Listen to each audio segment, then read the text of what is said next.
Bienvenue au podcast Sucre et compagnie. Un podcast animé par Mélanie Mathias, coach et créatrice de solutions pour entrepreneurs sucrés. Et Sandra Major, formatrice en cake design depuis 2015 et fondatrice de l'école lesucreaufour.com. Notre mission est de t'aider à prendre des décisions éclairées pour ton entreprise sucrée. Salut et bienvenue ou re-bienvenue à un nouvel épisode du podcast Sucre et compagnie.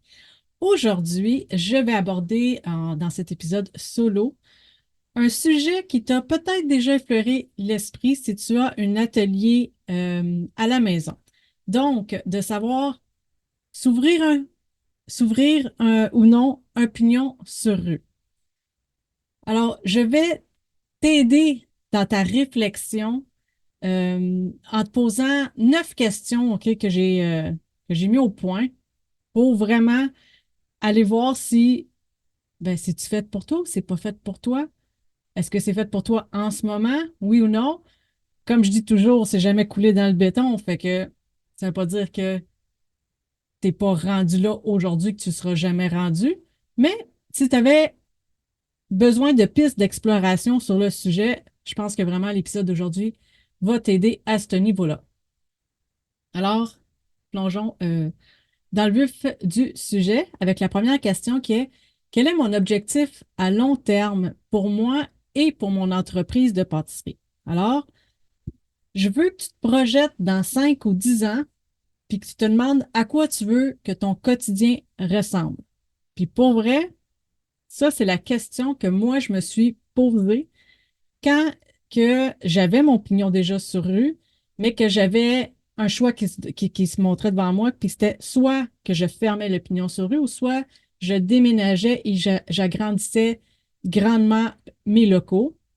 Et c'est sur cette question-là que mon choix a vraiment tranché. Une fois que je me suis projetée et que j'ai vu ce que je voulais vivre dans mon avenir, c'est vraiment là que ça a été clair et limpide pour moi ce que je voulais, puis surtout ce que je voulais plus.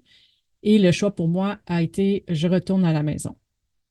Alors vraiment de faire l'exercice, de te projeter, puis de dire à quoi que je veux que ma journée ressemble, qu'est-ce que je veux vivre au quotidien. Ensuite, la deuxième question que tu peux te poser, c'est est-ce que en ce moment, j'ai atteint mes limites de capacité euh, du lieu où est-ce que je suis présentement, d'où est-ce que je travaille présentement. OK? Alors, est-ce que tu réponds déjà à la demande que tu as ou est-ce que tu dois toujours en refuser? Puis si tu dois en refuser, est-ce que c'est par manque de temps, d'espace? Tu sais, puis encore là, si tu manques de temps ou d'espace, euh, quand je parle d'espace, là, je parle surtout, tu sais, à un moment donné, on produit des gâteaux, il faut qu'ils soient réfrigérés. Est-ce que je manque de frigo? Puis est-ce que j'ai l'espace, admettons, pour dire, OK, oui, je manque de frigo, je pourrais pas faire plus de gâteaux parce qu'arrivé au samedi, j'ai plus de place où les conserver au froid. Donc, il me faut plus d'un un endroit, oui, un frigo de plus pour qu'il soit réfrigéré. Est-ce que j'ai l'espace pour mettre ce frigo-là, oui ou non? Puis, encore là, après, c'est est-ce que même si j'avais l'espace pour les réfrigérer, est-ce que j'ai le temps encore à mon horaire pour les produire? Et sinon, euh, les autres solutions qui se pointent à moi, c'est pas nécessairement dire j'ouvre un pignon sur rue. Oui, ça, c'est une des possibilités qu'on peut faire. Mais il y a aussi la possibilité d'aller se louer une cuisine commerciale à temps partiel. Il y a des endroits qui le font, qui font comme de la sous-location ou qui partagent un local à deux. Donc, ça peut être une avenue à voir. Et sinon aussi, est-ce que si tu travailles présentement vraiment de ta cuisine personnelle, est-ce qu'il n'y aurait pas moyen, si ton problème, c'est l'espace, s'il n'y aurait pas moyen d'aménager une pièce qui serait entièrement dédiée à ta production de gâteaux ou ce que tu pourrais justement rajouter des frigos ou autres trucs qui te manquent. Puis aussi, au niveau de la capacité de production, c'est OK, là, mettons, en temps, je suis limitée parce que quand je fais mes mélanges, déjà dans mon malaxeur, ils sont tout le temps pleins. Fait que ça me demande de faire 3, 4 fois le même, mettons, le même mélange à gâteau parce que mon équipement est trop petit pour la quantité que j'ai à produire. Donc là, OK, il faudrait que d'abord que je m'achète un gros malaxeur. Mais est-ce que j'ai l'espace pour le mettre en ce moment-là? Parce que là, c'est sûr que si tu doubles, triples même ta production dans pratiquement le même temps, euh, ben c'est ça. Ça, c'est juste une question là, d'espace là, qui te manque. C'est pas le temps. OK? Donc, c'est vraiment à regarder ça. Est-ce que je suis déjà pleine capacité, oui ou non? Et de regarder les causes là, si du pourquoi je suis en pleine capacité, puis ça serait quoi les solutions à propos de ça. Ensuite, troisième question, c'est est-ce que j'ai évalué la viabilité financière d'ouvrir une boutique physique par rapport aux coûts supplémentaires et aux bénéfices potentiels? Dans le sens que si j'ouvre un pignon sur rue, en partant, c'est sûr et certain que à la fin du mois, ça te coûte beaucoup plus cher. Alors, est-ce que la production de plus que tu vas être capable de faire va venir combler ces dépenses-là supplémentaires et est-ce que ça va te générer aussi un profit supplémentaire? Parce que, puis ça c'est un avis très personnel, si c'est pour faire un échange 4 sous, pas 4 sous, comment on dit, 4,25 sous pour une pièce, dans le sens que, mettons, je fais déjà un profit de 1 000 $ en ce moment à la maison. Là, j'agrandis, donc j'agrandis, je déménage dans un local. Oui, je me mets à faire un plus gros chiffre d'affaires, mais avec des dépenses beaucoup plus importantes et au bout du mois, il me reste encore juste 1 000 $ en profit. Ben, est-ce que c'est juste au niveau de l'expérience qui va être différente parce que je vais côtoyer beaucoup plus de personnes? Tu sais, est-ce que c'est ça que je vise? Tu sais, d'avoir les tâches plus administratives à gérer parce que là, c'est sûr que quand on a juste notre entreprise à la maison puis qu'on a juste nous à gérer, c'est un type d'entreprise. C'est comment je pourrais dire? C'est vraiment un modèle d'affaires en particulier. Puis quand on se met à avoir un pignon sur rue, puis que là, il faut s'attendre à avoir des employés, tout ça, c'est un autre modèle. Donc, il y a d'autres tâches qu'on n'avait pas à faire nécessairement quand on était à la maison, qu'on va avoir à faire. Donc, est-ce que c'est ça que tu vises si c'est pour avoir, mettons, le même profit à la fin de ton mois? Puis, encore là, c'est de regarder, est-ce que ça va me demander quoi en production pour aller créer du profit? Donc, encore là, c'est une question mathématique, c'est de faire ses devoirs, d'aller magasiner les locaux, si on n'a aucune idée qu'est-ce que ça vaut. Euh, Puis, il ne faut pas oublier que la majorité du temps, c'est des bails commerciaux. Ben, pas la majorité du temps, ça va être un bail commercial, c'est certain. Donc, ça ne fonctionne pas nécessairement comme le résidentiel. Souvent, ça va être des bails de beaucoup plus longtemps que de 1 an. Donc, de tout regarder ça, est-ce qu'on est à l'aise avec ça? Ensuite, la 1, 2, 3, 4e question, c'est est-ce que j'ai la capacité de gérer les aspects supplémentaires de la gestion d'une boutique physique? Donc, on parle de la gestion des stocks, la maintenance de l'espace de vente aussi, la gestion du personnel. Puis comme je disais tantôt, il va y avoir beaucoup plus de tâches de type CEO, là, de chef d'entreprise. Donc, est-ce que tu es à l'aise avec ça, de prendre ces décisions-là, puis d'avoir ce chapeau-là en plus? Puis, tu sais, oui, on peut en déléguer beaucoup, mais on ne peut pas tout déléguer. On ne peut pas se mettre à déléguer on peut pas se mettre à déléguer les décisions qu'un chef d'entreprise doit prendre. Ça, ne veut pas, ça reste que c'est le chef d'entreprise qui tranche puis qui fait ces décisions-là. Donc, est-ce que tu te sens à l'aise de pouvoir faire ça? Prochaine question, c'est quelle est ma tolérance au stress, à l'instabilité et aux imprévus?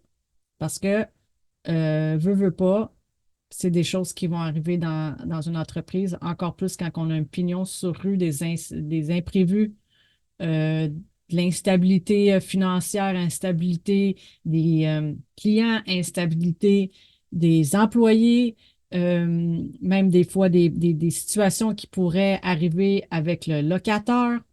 Alors, comment que je gère ça, moi, ces situations-là, au niveau du stress? Est-ce que je suis quelqu'un de hyper anxieuse puis que un rien m'affecte énormément? Ben à ce moment-là, c'est peut-être pas une bonne avenue parce que oui, tu pourrais aller travailler aussi de l'autre côté, mais c'est à toi de voir en partant si tu y vas avec ce que tu as en ce moment, toi-même, comment tu es. C'est peut-être pas ce qui est le plus optimal parce que du stress, puis de l'instabilité, puis des imprévus, il va en avoir, c'est certain. Prochaine question, c'est est-ce que je suis prête à prendre des risques financiers et émotionnels associés à une ouverture de boutique physique? Et je veux juste te faire le rappel que je te dis ça parce que moi, je l'ai cru, ou du moins, j'ai peut-être été naïve, si on veut, mais on se dit, ah, tu as une boutique physique, ben, c'est sûr qu'il va y avoir de l'achalandage. Et c'est faux. OK? C'est, c'est un peu comme les réseaux sociaux aussi. Tu as beau être sur les réseaux sociaux, est-ce que ça veut dire que tu vas avoir des commandes? Est-ce que ça veut dire que tu vas avoir de la visibilité sur Internet? Non. Il faut que tu travailles pour l'avoir. Mais même avec une boutique physique, je te dis que c'est la même chose. C'est pas parce que tu as ouvert tes portes, puis que tu as mis quelques annonces, que tu as fait quelques posts, que tu vas avoir nécessairement un achalandage à ne plus finir jour après jour. C'est totalement faux. Donc, il faut que tu ailles vraiment ça en perspective, puis à la terre, que tu aies ça à ta conscience à dire, OK, ben, je vais prendre le risque, bon, financier, c'est sûr, parce que euh, quand on ouvre un local, il va probablement avoir des améliorations à faire au local, des installations à faire. En plus, avec le MAPAC, il faut que les affaires soient toutes faites de manière légale. Et ensuite, il y a, quand on s'ouvre un local comme ça, ben, il y a les assurances qui vont être plus élevées. Ensuite, on parle d'un compte d'hydro qui est commercial. Puis là, tu n'as pas d'historique. Fait que qu'est-ce qui arrive, c'est que probablement qu'Hydro-Québec va te demander un dépôt de garantie au cas où tu ne payes pas. Fait que là, ça, c'est un montant d'argent que tu dois débourser puis qui est gelé. Il n'est même pas déduit de ton compte à tous les mois. Non, non, il est gelé. La même chose quand tu vas aller t'ouvrir une ligne de téléphone ou une ligne d'Internet. Mais là, tu peux pas mettre, c'est pas du résidentiel. Fait que déjà là, premièrement, c'est pas la même braquette de prix, mais tu n'as pas d'historique. Fait que souvent, ils vont peut-être te demander encore là de te donner un dépôt de garantie. Fait que tout ça, ça s'accumule vite. Puis aussi, améliorer le local, les équipements. Donc, est-ce que je suis prête à prendre le risque financier parce qu'on ne sait pas les résultats que ça va donner l'entreprise de Pignon sur rue. Ça peut avoir très bien fonctionné à la maison, mais c'est quand même une autre game quand on arrive avec un pignon sur rue. Donc, juste avoir ça en tête. Est-ce que je suis prête à prendre le risque financier? Ensuite, émotionnel. Ben, c'est encore là par rapport aux instabilités puis aux imprévus. Au niveau émotionnel, moi, comment je gère ça? OK? Et par rapport à l'achalandage, est-ce que moi, je suis prête à aller faire les publicités qu'il faut, à faire, à me mettre de l'avant puis à faire de la vente? Ça revient à faire de la vente. Est-ce que moi, la vente, c'est oh non, non, j'aime mieux que ce soit juste le bouche-oreille qui fasse son affaire puis tout ça. Mais là, tu sais, quand on est à la maison, là, la majorité des dépenses, on les a déjà. Fait que quand on vend des gâteaux, ben, c'est ça de plus. Mais quand on a un loyer à payer, puis qu'on a de l'hydro à payer, puis on a un autre téléphone à payer, puis d'autres Internet à payer, puis qu'on a des assurances supplémentaires à payer, puis des. En tout cas, ça rentre, ça rentre, ça rentre, ça rentre, ben, il faut que tu sois sûr des ventes des gâteaux pour pouvoir les payer, ces comptes-là. Puis aussi, tu as faire un salaire, là. Alors, comment que toi, tu es prête à. Est-ce que tu es prête à prendre ces risques-là? Prochaine question. C'est est-ce que moi, je suis quelqu'un qui a besoin de liberté d'horaire, autant pour la famille, autant que pour se sentir bien?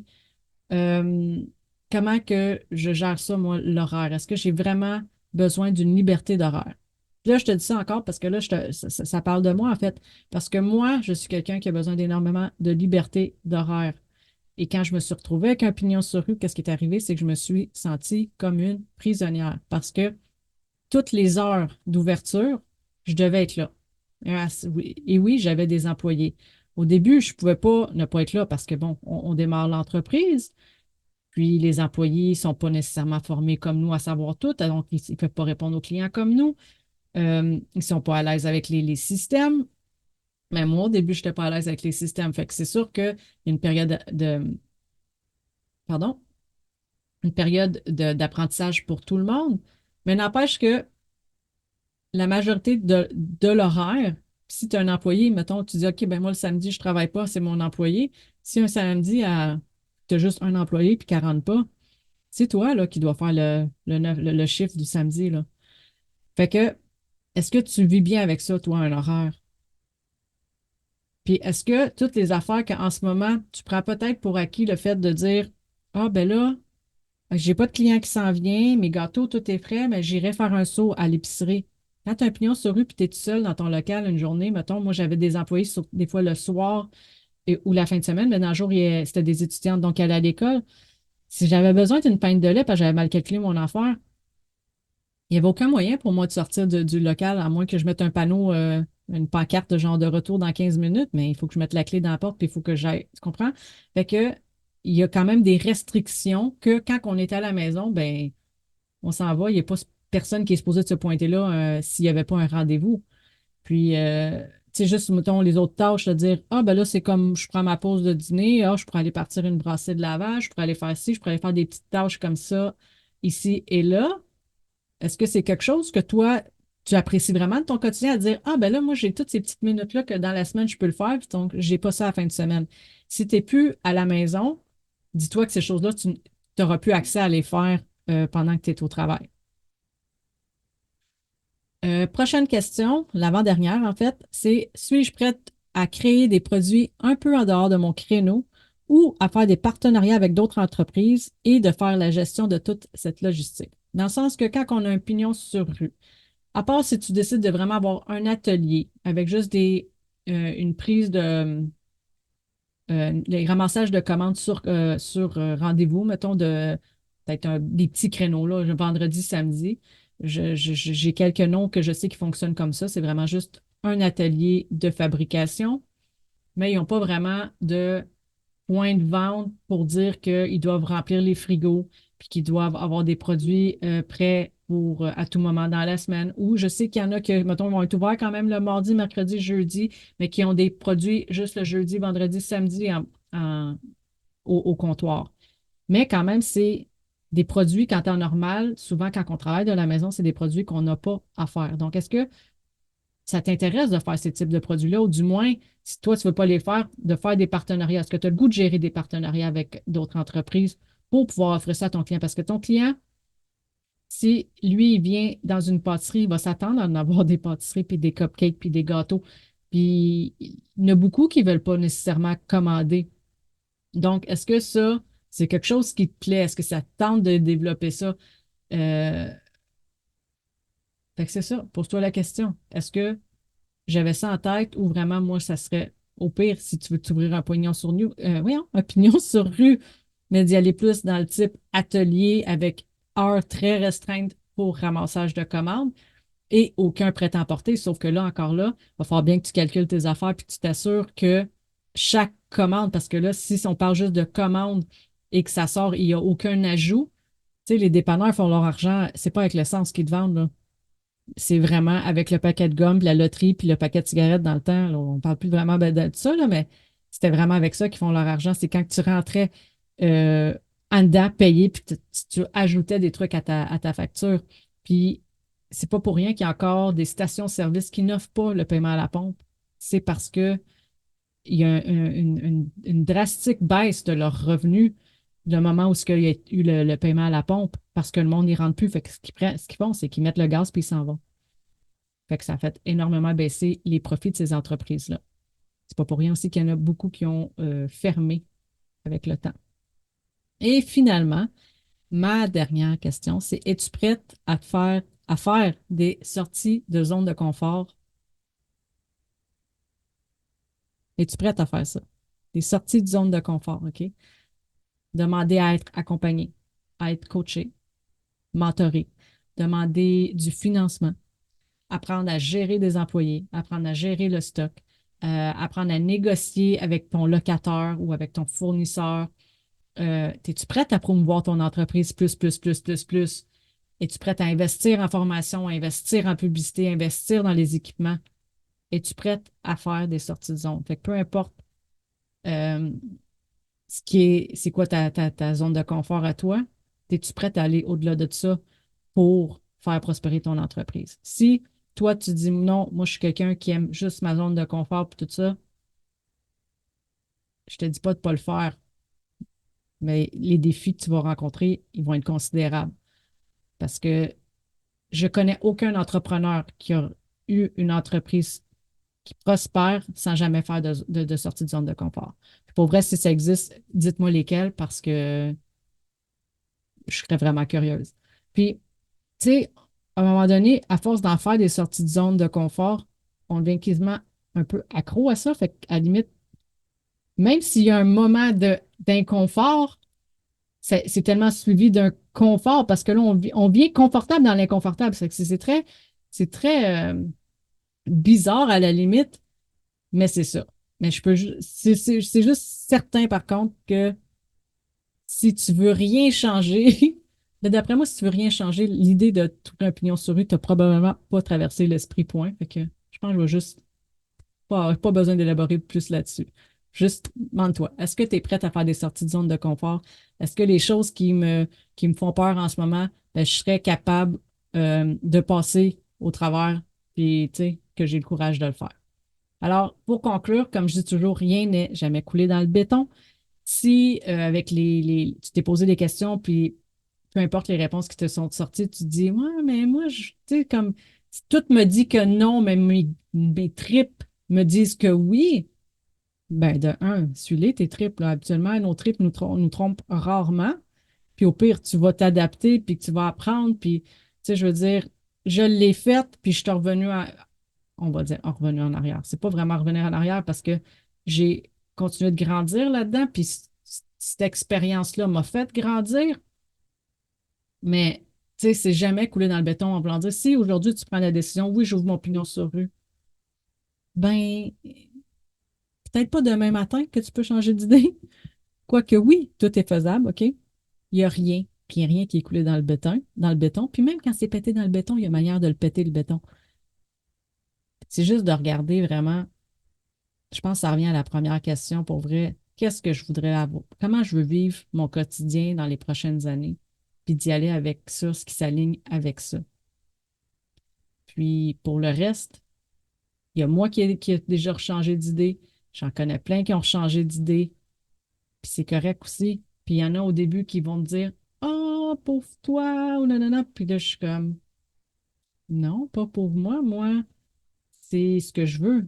C'est moi qui ai pris la décision d'ouvrir le pignon sur rue. C'est moi qui ai pris la décision de le refermer. Puis je suis bien dans chacune de ces étapes-là de mes décisions. Puis je pense que c'est ça au final, c'est de dire que tu es bien avec les décisions que tu prends. Puis il y a pas d'échec là-dedans. Mais moi, pour vrai, je vois juste des réussites là-dedans, là, parce que c'est toute l'expérience que tu as acquérie au fil du temps. Puis tout est parfait là-dedans. Alors, mot de la fin, c'est jamais coulé dans le béton. Tu peux toujours changer d'idée. Puis ton idée qui est bonne aujourd'hui peut ne plus te satisfaire demain. Puis c'est parfait comme ça. Va explorer. Allez explorer. Hey, sur ce, je vous souhaite une merveilleuse semaine. Si mes questions vous ont suscité d'autres questionnements ou suite à vos réflexions, vous voulez partager avec nous, je vous invite à venir nous rejoindre sur le groupe Facebook de Sucre et compagnie et venir partager tout ce que ça a suscité en toi. Et sur ce, bonne semaine. Au revoir. As-tu aimé le sujet de cet épisode? Viens nous rejoindre sur le groupe Sucre et compagnie pour continuer la discussion avec notre communauté d'entrepreneurs sucrés. Si tu nous écoutes sur une application qui te le permet, laisse-nous un review 5 étoiles pour faire découvrir le podcast à d'autres entrepreneurs et les aider avec leur business. On t'invite aussi à faire une capture d'écran de l'épisode que tu écoutes en ce moment et de la partager en story sur Instagram. Tag-nous avec le sucre au four et Maman Gâteau avec un 0, de sorte que l'on puisse te repartager et te faire découvrir par notre communauté.